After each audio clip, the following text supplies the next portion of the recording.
अल्लाह व लाभ में डूबे लोगों की ज़िंदगी में तब्दीली कैसे आई, रास्ते की मुश्किलात, अपनों की मुखालिफत और दोस्तों की बेरुखी के वाक़यात पर मुश्तमिल एक अनोखा प्रोग्राम मेरी ज़िंदगी में दीन कैसे आया, how Deen came into my life.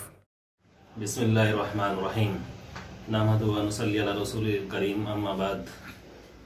प्यारे भाइयों और बुज़ुर्गों, अल्लाह ताला का एहसान और उसका फ़ज़ल है कि उसने हम सबको ईमान जैसी अज़ीम शान नेमत अता फ़रमाई। अल्लाह ताला जिससे मोहब्बत करते हैं उसको दीन की समझ अता फ़रमाते हैं। मेरे ऊपर भी मेरे अल्लाह का बड़ा ख़ास इनाम और उसका फ़ज़ल हुआ कि उसने मुझ जैसे को ईमान जैसी नेमत देकर इस दोनों जहान की कामयाबी नसीब फरमाई है। अल्लाह ताला का एहसान है। पहले भाइयों मैं अपना तारुफ करा देता हूँ। मैं मेरठ के करीब एक गांव काशी का रहने वाला हूँ। वहाँ हमारा घराना एक हिंदू घराना है। अल्हम्दुलिल्लाह मेरे वालिद साहब जो हैं वो दरमियानी दर्जे के किसान हैं। हम 5 भाई और 3 बहनें हैं अल्हम्दुलिल्लाह।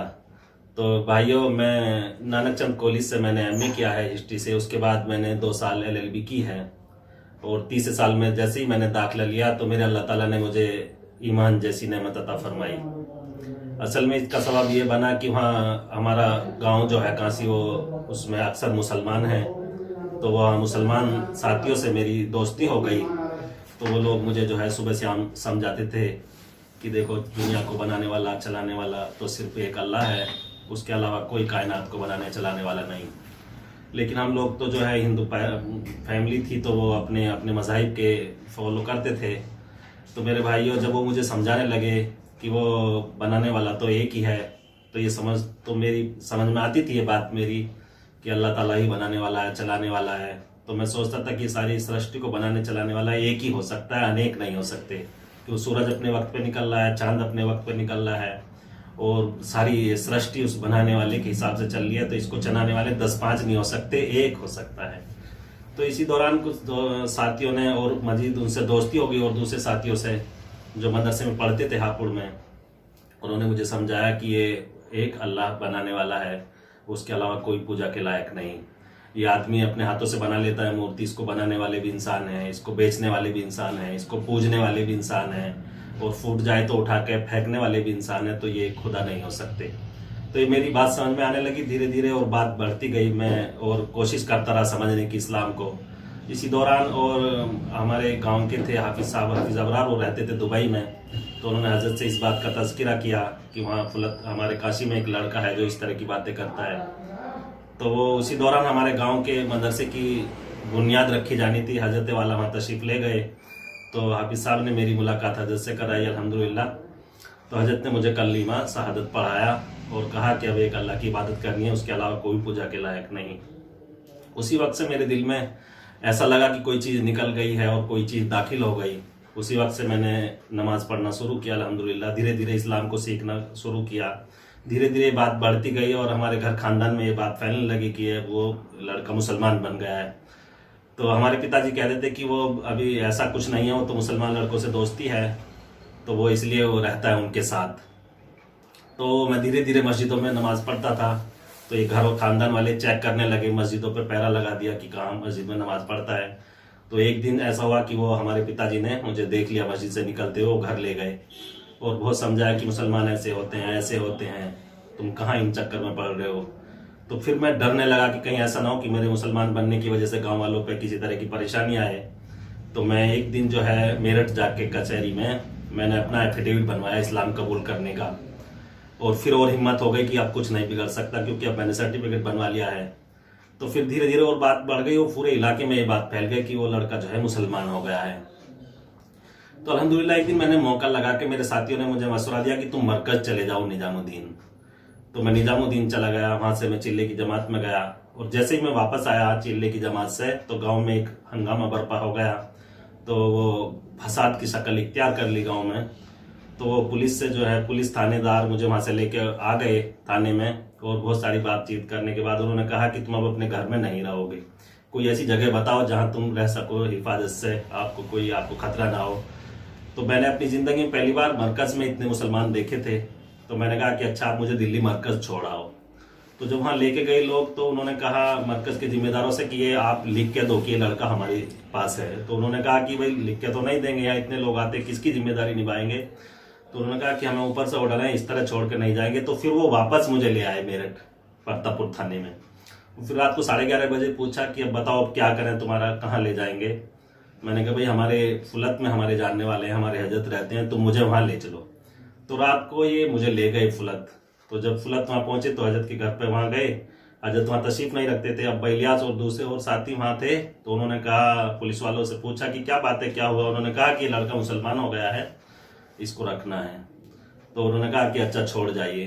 तो वो छोड़ के चले आए। अल्हम्दुलिल्लाह 2003 के बाद से अल्हम्दुलिल्लाह मैं अब तक कुल्लत में हूँ। मेरा अल्लाह का एहसान और उसका फजल है कि उसने मेरे हजरत वाले की ज्योतियों में मुझे ले जाके रखा है। ये मेरा अल्लाह का बड़ा एहसान है कि उसने मुझे जैसे ईमान देकर मुझे इज्जत बख्शी है।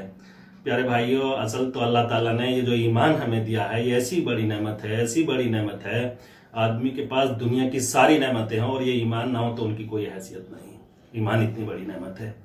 तो प्यारे भाइयों, उन जरा सी मैं तन्हाई में बैठ के सोचता हूँ कि अल्लाह पाक अगर ईमान ना देते तो आदमी कहाँ कहाँ अपने सर को झुकाता हुआ फिरता और दर दर की ठोकरें खाता फिरता। अल्लाह ने एक अल्लाह के सामने झुका के आदमी को इतनी इज्जत बख्शी है, इतनी इज्जत बख्शी है। दुनिया की तमाम नेमतें इसके सामने फैले हैं अगर ईमान उसके पास ना हो। मेरे भाइयों, इस ईमान की वजह से अल्लाह ने हमें इज्जत वाला बनाया है। कुरान करीम में अल्लाह ताला ने हमारी तारीफ की है और हमारा ओहदा तय किया है, कुंतुम खैरा उम्मतिन उखरिजत लिन्नास तामुरुना बिल मारूफ व तनहौना अनिल मुनकर व तुमिनुना बिल्लाह। तुम सबसे बेहतर लोग हो, तुम बेहतरीन उम्मत हो। तुम्हें इसलिए बर्पा किया गया कि तुम लोगों को नफा पहुंचाओगे, लोगों को भलाई का हुक्म करोगे, बुराई से रोकोगे और खुद भी अल्लाह पे ईमान रखोगे। मेरे भाइयों, अगर हम ये काम ना करें तो हमारे से गिरा हुआ कोई नहीं दुनिया में। हमारी इज्जत जो है सिर्फ इसी वजह से है। आज चारों तरफ जो ये परेशानियां और ये मुश्किलें आ गई हैं सिर्फ इसी वजह से है कि हमने अपने मकसद को भुला दिया है। अगर हम अपने मकसद पर खड़े हो जाएं तो मेरे भाइयों हर मंजिल हमारे लिए आसान हो जाएगी। ईमान वाले की हैसियत तो ट्रैफिक पुलिस के सिपाही की तरह है। जिस तरह वो चौराहे पर खड़े होकर एक तरफ हाथ देकर दूसरी साइड के ट्रैफिक को निकालता है और दूसरी तरफ हाथ देकर दूसरी साइड के ट्रैफिक को निकालता है, तो वो उसकी नौकरी बाकी है, उसकी इज्जत बाकी है। अगर वो बिल्कुल चौराहे से हटकर एसी में बैठ के दिन भर चाय पीता रहे और वहां सड़क पे जितने हादसे होंगे सबका जिम्मेदार वो है, तो क्या होगा, उसको हुकूमत जो है जूते मार के निकाल देगी, तुमने अपने काम को अंजाम नहीं दिया। यही हमारा हाल हो गया। जितनी हमारे साथ मुश्किलें और परेशानी आ रही है सिर्फ इसी वजह से कि हमने अपने मकसद को छोड़ दिया है। ये दावत जो हमारा मकसद है, जिसके लिए हमें अल्लाह ने पैदा किया कि हमें दीन पर चलना भी है और दूसरों को चलाना भी है, ये हमारी जिम्मेदारी है। अपने आप को रगड़ना और मांझना दीन नहीं है कि मेरी तहज्जुद नहीं छूटी, मेरी तस्बीह नहीं छूटी है जब से होश सवाल है, कोई नमाज नहीं छूटी, अच्छी बात है। लेकिन दूसरों तक भी हमारी ये जिम्मेदारी है कि हम दूसरों तक भी ये पैगाम पहुंचाएं, एक अल्लाह का तारुफ कराएं। ये उम्मत कितनी प्यासी है, बेचारे कितने लोग फिर रहे तड़पते हुए कि एक अल्लाह की उनको पहचान हो जाए, लेकिन उनको बताने वाला कोई नहीं। लेकिन हम अपनी इतनी गफलत, हमारी अपनी इतनी खाल में, एक बालिश के पेट के चक्कर में इतनी हम गफलत में पड़ गए हैं, दुनिया के चक्कर में, हाय दुनिया हाय दुनिया हाय दुनिया। लेकिन हमने अपने मकसद को ही भुला दिया है। हम दुनिया पे ईमान ले आए, सोच रहे हैं कि दुनिया ही सब कुछ है। अल्लाह ताला फरमाते हो अमल हयात तो दुनिया इल्ला मता और गुरूर, दुनिया की जिंदगी तो धोखा है, असल तो आखिरत है। आखिरत का तस्वुर हमारे जहनों से खत्म हो गया है। काश ये बात हमारे जहनों में रहे कि हमें खड़े होना है और अपने अच्छे बुरे कर्मों का हिसाब देना है मालिक के सामने। तो मेरे भाई, असल में हमारा मकसद यह है कि हम दावत को दूसरों तक पहुंचाएं, दूसरों तक दीन पहुंचाएं, दावत लेके जाएं। अब मेरी जिंदगी में मैं अपनी बता दूं तो अगर मुझे लोग मेरे तक दीन ना पहुंचाते तो मैं आज आपके सामने इस हाल में कैसे बैठता। हमारे भाइयों ने, मुसलमानों ने ये कोशिश की, फिक्र हुई कि उनको ये हमारा भाई, मेरे दोस्तों ने, कि किसी तरह दोजख से बच जाए। तो मेरा हाल ऐसा था, मुझे इतनी नफरत थी मुसलमानों से, देखना भी नहीं चाहता था मुसलमानों को। इनके घर का पानी पीना बिल्कुल बुरा समझता था। ये ऐसे होते हैं, ये बुरे होते हैं, ये आतंकवादी होते हैं, गोश्त खाने वाले होते हैं, झूठे होते हैं, ये सब मेरे जहनों में ये बात थी।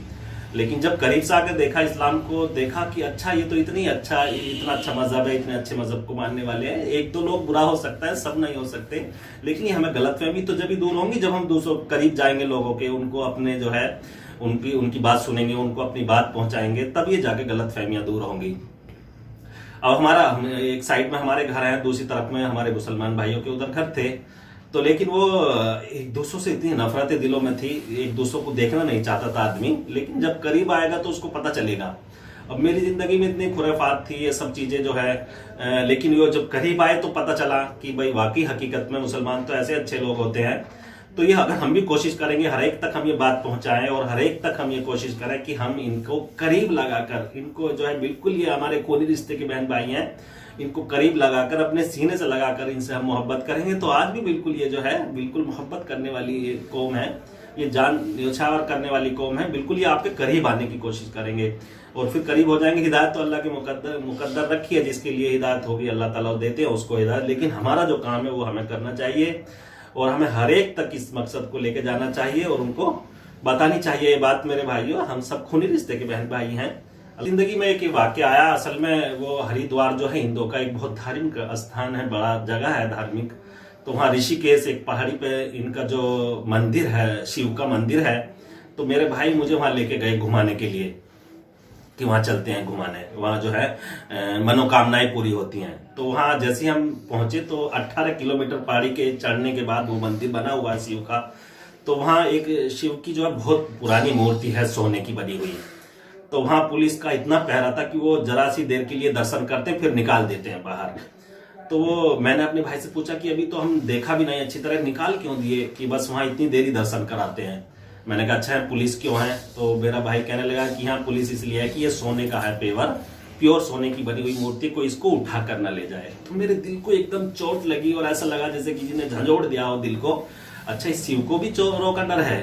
जो जिसको खुद डर हो तो वो औरों की कैसे रक्षा कर सकता है? मैंने कहा ये सब झूठी बातें हैं, बनी हुई बातें हैं। मैंने कहा वापस चलो, ये सब ढोंग है, कुछ नहीं है। जो खुदा अपनी रक्षा न कर सकता हो, अपनी हिफाजत न कर सकता, वो कैसे हो सकता है खुदा? तो हम लोग वापस चले आए वहां से। फिर धीरे धीरे और मेरे दिल में से फिर निकलता चला गया ये कि ये तो सब बनी हुई बातें हैं। वो मालिक तो निराकार है, तस्य प्रतिमा नास्ति, उसकी तो कोई आकार नहीं है, कहां से आ गई सब फिर मूर्तियां? वो मालिक तो वो है जो किसी ने ना देखा है उसको, ना उसका कोई आकार है, ना रूप है, वो है निराकार मालिक एक। और बुजुर्गों, अलकलम टीवी के माध्यम से मैं अपने तमाम बिरादरान वतन को और अपने जो है तमाम अपने इस्लामी भाइयों को ये मैसेज देना चाहूंगा कि हमें ये फिक्र होनी चाहिए, जो दीन हम तक पहुंचा है वो हमारे एक तक पहुंचाने की कोशिश करें। मेरे हजरत वाला मौलाना कलीम सिद्दीकी दामत बरकातुहू साहब जो हैं, वो रात दिन उनका ओढ़ना बिछौना जो दावत है, उन्होंने अपना जो है पूरी जिंदगी इसी काम के लिए लगा दी है। अल्हम्दुलिल्लाह, अगर ऐसी तरह की फिक्र सब ले लेते तो कब तक का सबका बेड़ा पार हो जाता। तो ये हमें कोशिश करनी है कि जो दीन हम तक पहुंचाए हमें दूसरे लोगों तक हम पहुंचाएं, ताकि कल कयामत में हम जो पकड़ से बच जाए। वरना हमारा एक ने भी हमारा दामन पकड़ लिया, हमारे पड़ोसी ने, हमारे चाहने वाले ने, जिस दुकानदार से हम सामान खरीदते हैं उसने, कि अल्लाह इसने सारे काम मेरे से कराए, मेरे से खिदमत मिली, मेरे साथ जो है ताल्लुकात बनाए रखे, मेरे से सामान खरीदा, लेकिन आपका तारुफ कभी ना कराया, तो ये हमारे लिए बहुत खसारे की बात होगी। वीडियो के नीचे सब्सक्राइब के बटन पर क्लिक करें, बेल के आइकॉन पर क्लिक कीजिए ताकि हर नई वीडियो की नोटिफिकेशन आपको मिल जाए।